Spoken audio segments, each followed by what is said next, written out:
Welcome to Sailing Avanti. We are Gerard and Jacqueline, sailing our 41-foot monohull Avanti around the world from Cape Town, South Africa. We're currently just north of Venezuela on the island of Bonaire. Bonaire forms part of 3 islands that's Dutch and called the ABC Islands. The official language in Bonaire is Dutch, yet the native language is actually Papiamento, spoken exclusively in the ABC Islands of Aruba, Bonaire and Curaçao. Papiamento is a mixture of many languages including mostly Spanish, Dutch, Portuguese, French, English, Caribbean Indian and some African languages. We've cleared into Bonaire and it's one of the first places we've cleared in where there's no fees. What a relief from the Los Roques bill we had to pay when clearing in. But there is a per night fee, so we can't anchor in Bonaire. So you've got 2 options. First option is the mooring balls that you can see here behind me. They're about $11 a day. And then second option is the marina. There's a small marina, but you have to have a booking. They tend to be very full. And the marina is around, I think, 25 to 30 a day. Depending on how long you stay and a few other things, of course the size of your boat and what. So it's been a chilly morning here. We've been dodging rain clouds all morning and finally the rain has caught up to me with all our paperwork of course in my bag. It's the first time we've left the boat without a wet bag because we're in the marina for the first time since we left Cape Town, and of course it's pouring, so I hope the documents stay dry in the little bag I put them in, but it's always that one day you leave the dry bag. That's the one day the documents need to stay safe. But we're very surprised about this island so far.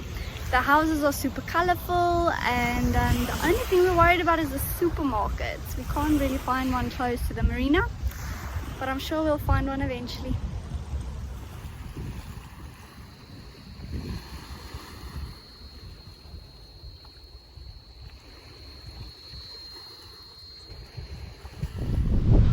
It's laundry day. Luckily, being in a marina makes the jobs go a little bit quicker. And on this island with no public transport, there's actually a laundromat that comes and picks up cruisers for free. So they can take us to the laundromat and they actually bring you back. So in Bonaire, we're staying in the marina, so we decided to come in. We haven't been in a marina with the showers and stuff for 8 months, so it is a little bit more expensive, but we have decided for this few weeks we can stay there. And I'm also working remotely a little bit, so the internet is better for me and it gives Jackie the freedom to get off the boat without bugging me or have to bug me with the dinghy, so it works out well. But in Bonaire, on the mooring fields, there's about 50 mooring balls in the bay. It's not a very protected bay, although the wind mostly blows easterly here, so because it's in the lee of the island, it is normally protected. But in the summertime, when there's hurricanes and storms in other parts of the Caribbean, the wind patterns do change. And at the moment, there is a reversal, what they call. So it's like a westerly wind blowing, and that blows the boats onshore. So it's you moored on a lee shore, and it's quite shallow. The mooring balls are like 2.5 meters or 3 meters deep, so the lines are short. So if there's swell coming in with that and the boats bounce around, they can easily break those mooring lines or move even the concrete block at the bottom if it's a heavy boat. So everybody's always concerned about a reversal, and today we have a reversal. You can see all the sterns of the boats are pointing to shore, so everybody's a bit on edge and keeping an eye on the currents and the boats not hitting each other, etc. So yeah, the moorings are nice, but it can be a bit of a pain if the conditions are not 100%. Although this is a diver's paradise, we decide to explore the land-based features of the island first. We hire a car with our Swiss friends and head to Slagbay National Park. The park is on the northern side of the island and it covers about 1/5 of the island's footprint. It takes a full day to cover the whole of the park, including a few snorkeling and photo stops. The park is quite barren and dry with mostly cacti, iguanas and blowholes. There's also some nice bird life to be seen with parrots and flamingos all over. Gerard, where's Avanti? I think. We hope.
The rain is very rough.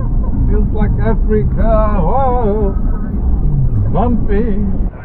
Needless to say, we don't suggest taking a small car on the road trip here. A SUV or a 4x4 pickup would be your best choice.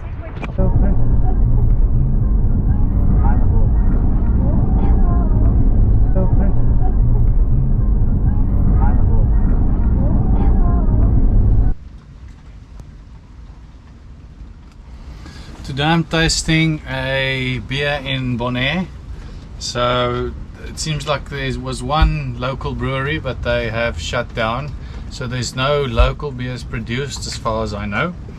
But they do import a lot of Dutch beers, being a Holland island. So I've picked a few. There's a whole assortment in the shops. The first one is called a Flink, and it's got an ostrich on the label. So it's quite close to home for us. It's a pale ale and it's got 4.7% alcohol, and it is brewed in Amsterdam, so imported from Holland, not a local beer, but I'm really excited to taste it. They say it's a relatively bitter IPA with some fruitiness, and quite refreshing because it's quite light in alcohol.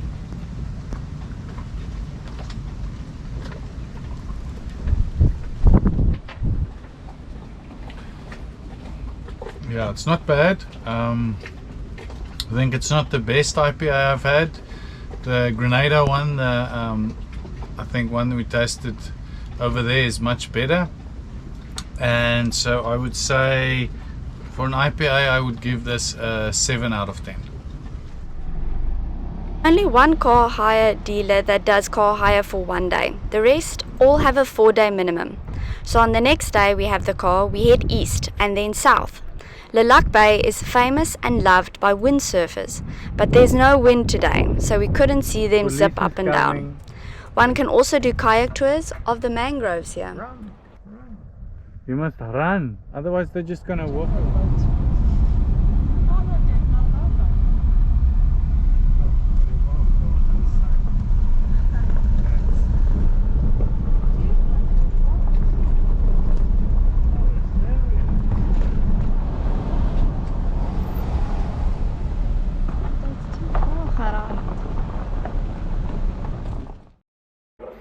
Europeans first came to Bonaire in 1499, and upon seeing that the island was worthless for large-scale agriculture, decided not to settle and develop the colony.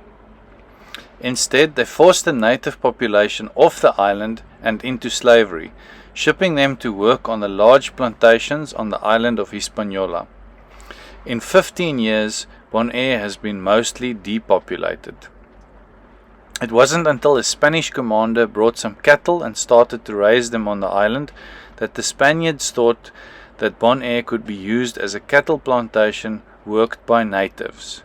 Laborers were brought back, and in a few years the island became the center for raising animals such as sheep, goat, pigs, horses and donkeys.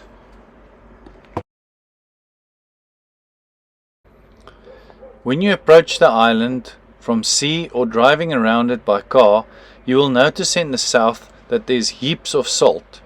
There's quite expansive salt flats that's mined, with the salt being shipped abroad.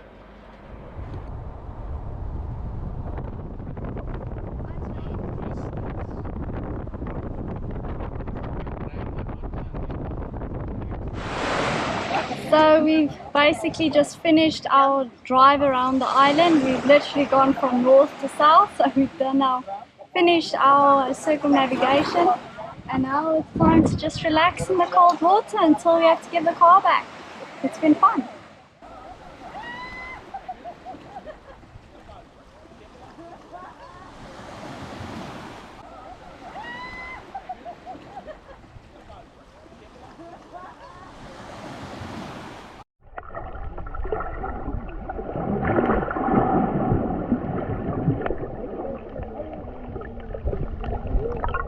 Thank you for joining us this week. Next week we show you what's below the water and do a snorkeling video of our favorite spots.